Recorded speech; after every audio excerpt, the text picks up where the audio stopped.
Goeiedag almal, ek is Mani van Bloemfontein.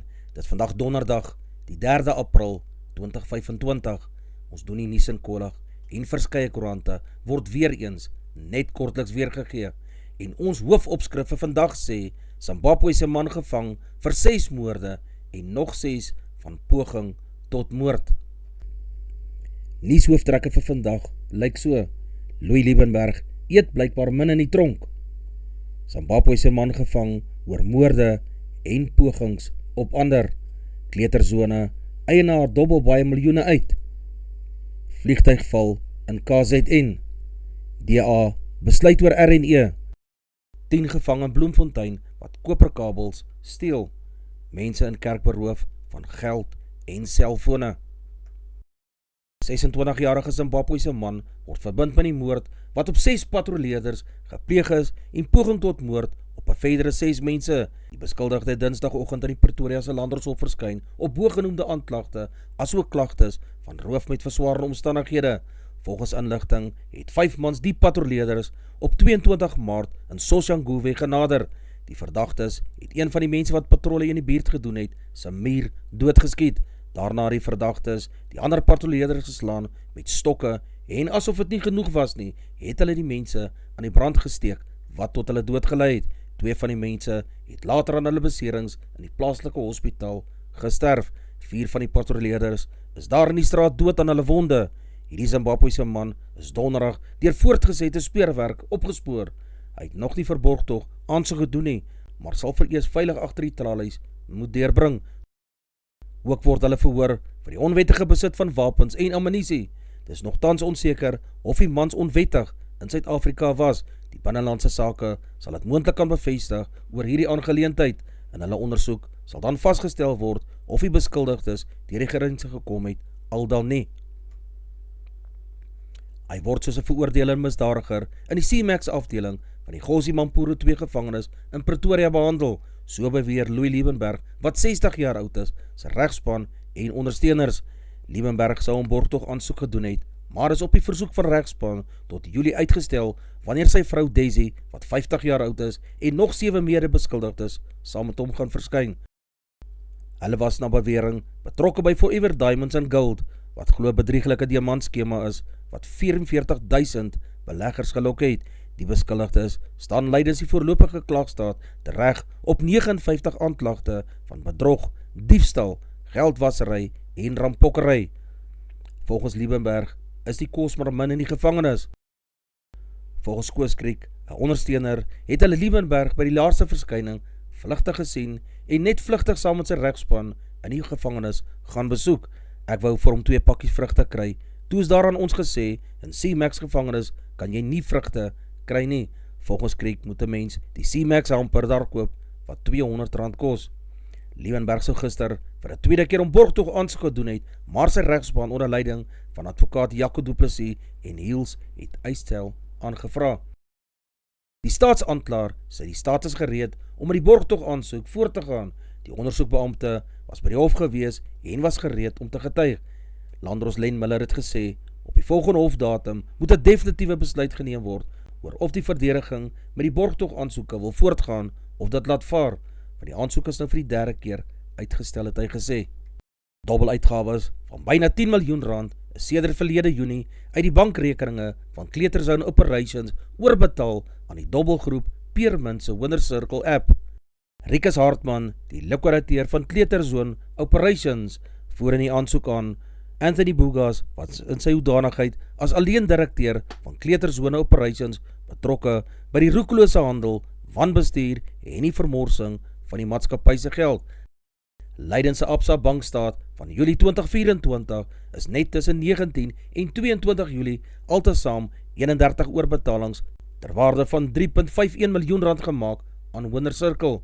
19 keer is R100.000 of meer oorbetaal. Die grootste enkele oorbetaling was R350.000. Hartman sê in sy verklaring, ondersoeke dui daarop die waarskynlikheid dit geld na buitelandse bankrekening oorgeplaas is, spesifiek in Thailand, Bali en Dubai. DA-leiers besluit binnekort oor die party se toekoms in die regering van nasionale eenheid. John Steenhuisen, DA-leier en minister van Landbou in die RNE, het onmiddellik na die sitting aangekondig dat die DA die aanvaarding van die nasionale begroting van die Hooggeregshof in Kaapstad gaan betwis. Die EFF-leier het gesê sy party sou gisteraand nog saam met sy regspan vergader oor die moontlike regstappe teen die onwettige begrotingsprosesse. Op 'n vraag of daar werklik 'n kans is dat die DA uit sal stap, het Oukamp ja gesê daar is. Die DA kan nie 'n passasier wees op 'n bus waar ons nie sê oor die regering se rigting daarvan nie. Godongwana het in sy spreekbeurt ook duidelik na die DA se verwerping van die begroting gekap. Oor die RNE, ek dink nie jy kan teen 'n begroting stem en môre wil jy deel wees van die toepassing daarvan nie. Die DA se verwerping van die begroting is gegrond op die verhoging van belasting op toegevoegde waarde van 'n halwe persentasiepunt wat nou op 1 Mei in werking sal tree. Action SA is nou oop om by die RNE aan te sluit, het die leier gesê. Die Bloemfonteinse blitspatrollie het vinnig gereageer op inligting wat die gemeenskap verskaf het en sodoende 10 verdagtes aangekeer wat in besit van 'n hele hoeveelheid koperkabels was en die waarde was sowat R125.000 gewees. Die verdagtes het met 'n Ford-bakkie gery en die items was bo opgepak gewees. Die polisie het nie op hulle laat wag nie. 'n Huis is deursoek en kabels is gevind waar die mense gesit en gesels het. Volgens inligting sal die 10 mense gou in die plaaslike hof moet verskyn vir die onwettige items wat hulle gehad het. Ook is sommige van hulle onwettig in die land. 'n Kerk is beroof in KwaMatlangu in Mpumalanga en die geld en verskeie selfone is gevat sonder die nodige toestemming.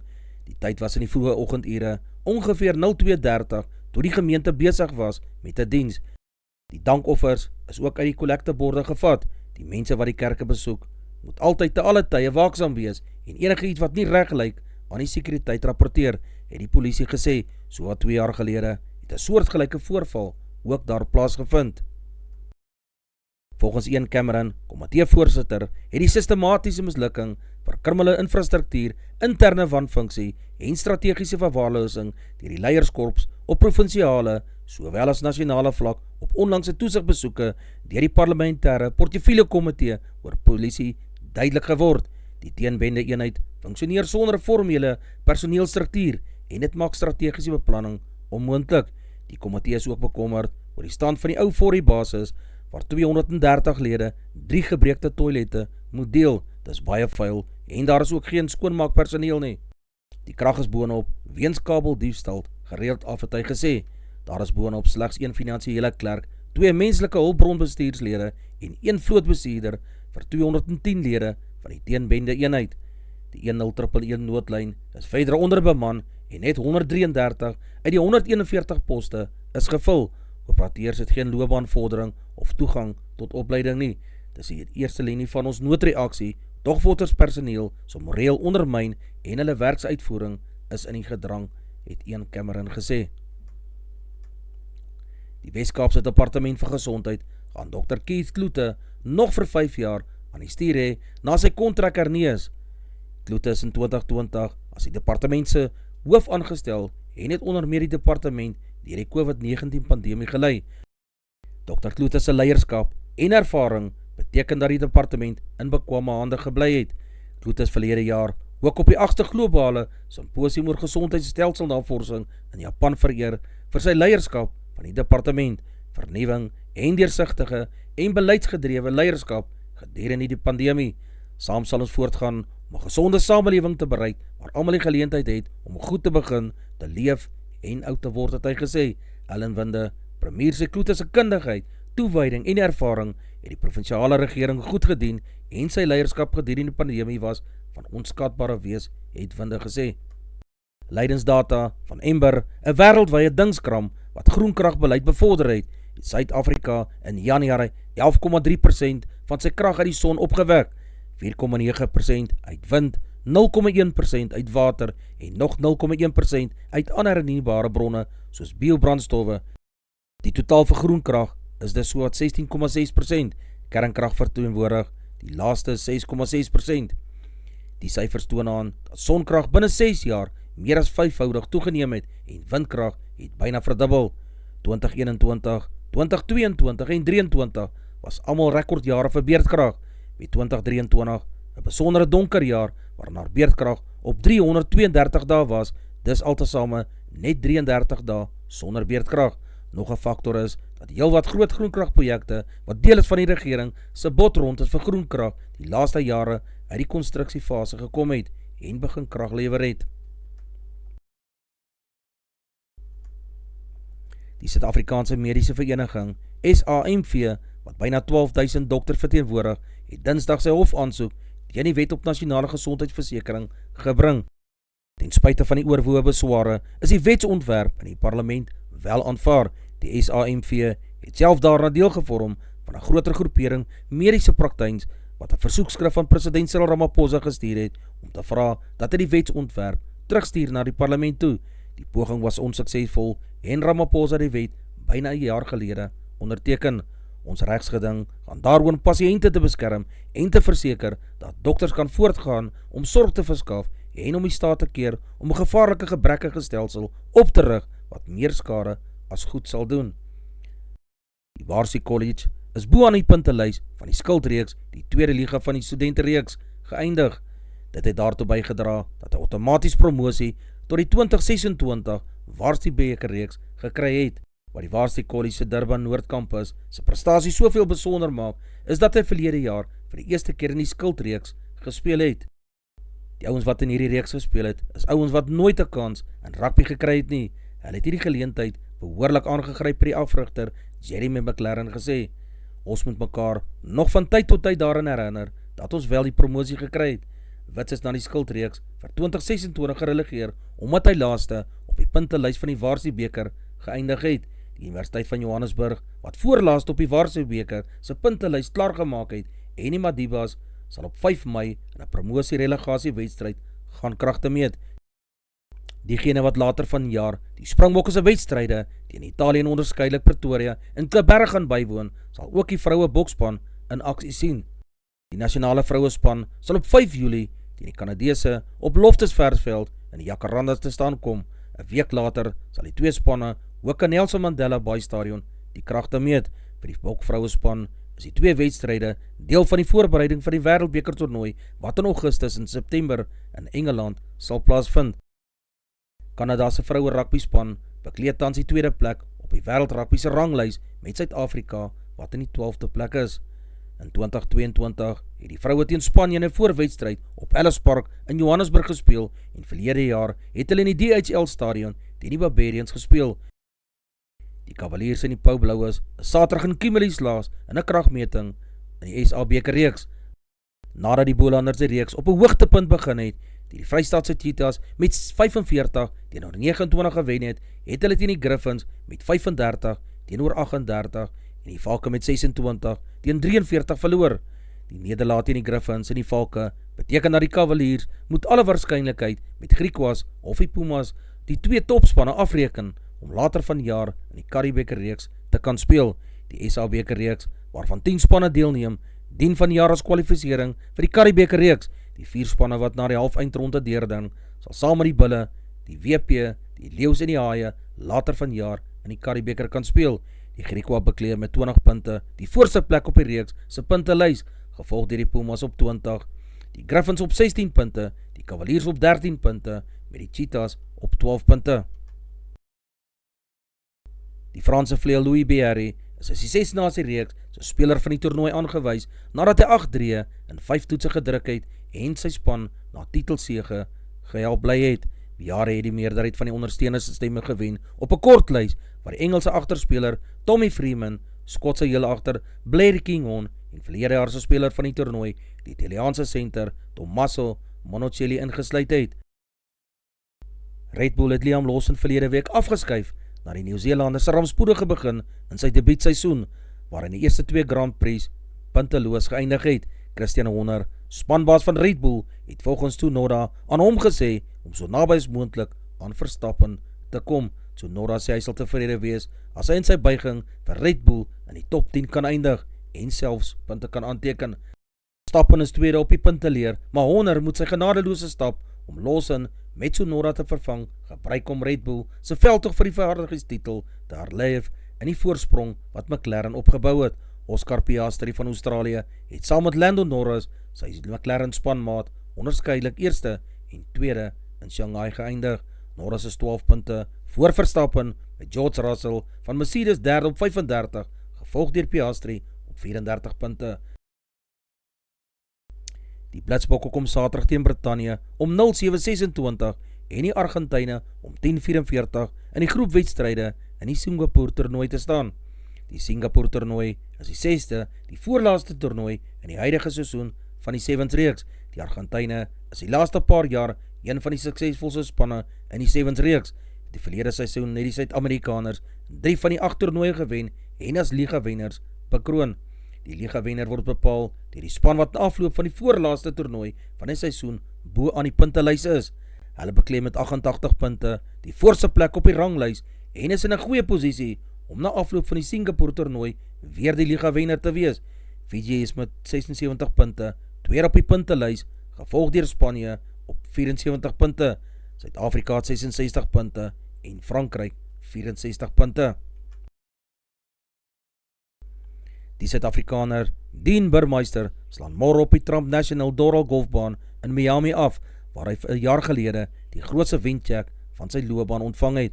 Benewens sy eerste titel in die lopende reeks, het die oud Bloemfonteiner ook 'n wencheck van $4 miljoen ontvang. Burmeister sê hy het na die vorige LIV toernooi verlede maand in Singapore sy golfstokke vir 'n paar dae weggepak en saam met sy gesin in Dubai gaan vakansie hou. Die Trump National Doral se Blue Monsterbaan sal ouer gewoonte nie jou speelmaat wees nie, voorspel Burmeister.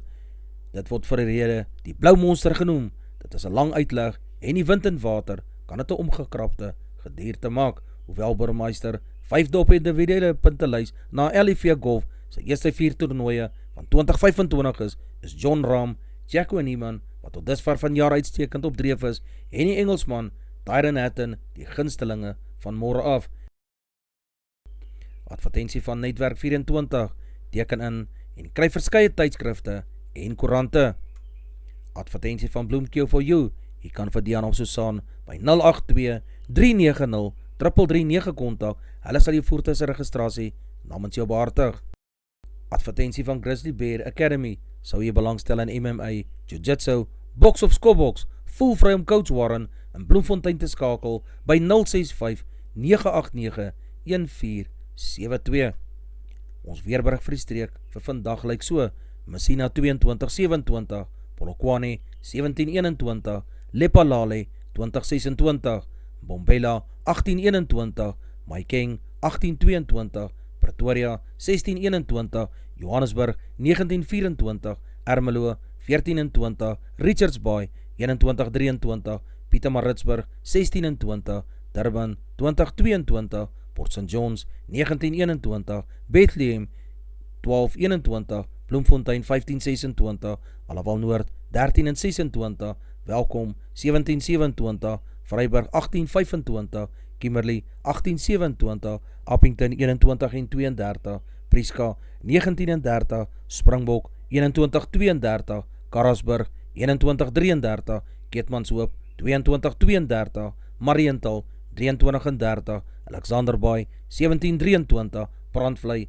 19-32, Loudrich Bay 18-22, Vredendal 21-37, Kaapstad 16-25, Sutherland 11-26, George 15-21, Jeffreys Bay 15-23, Tabarra 14-24, Graafreinet 11-21, Oos-London 15-23, De Aar 15-28 in die middag. Ons sakenuus vir vandag lyk so: die rand verhandel teen R18.96 teenoor Amerikaanse dollar.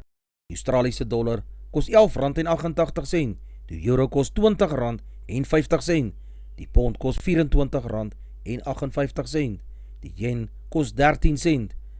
Die prys van silwer is $33.97 Amerikaanse sent per fyn ons. Die prys van goud is $3.130 per fyn ons. Die prys van Brent olie is $74.49 Amerikaanse sent per vat. Dis al vir vandag. Onthou om te like, deel met jou vriende en jou vriendinne en onthou om te subscribe op my kanaal. 'n aangename dag word vir julle toegewens.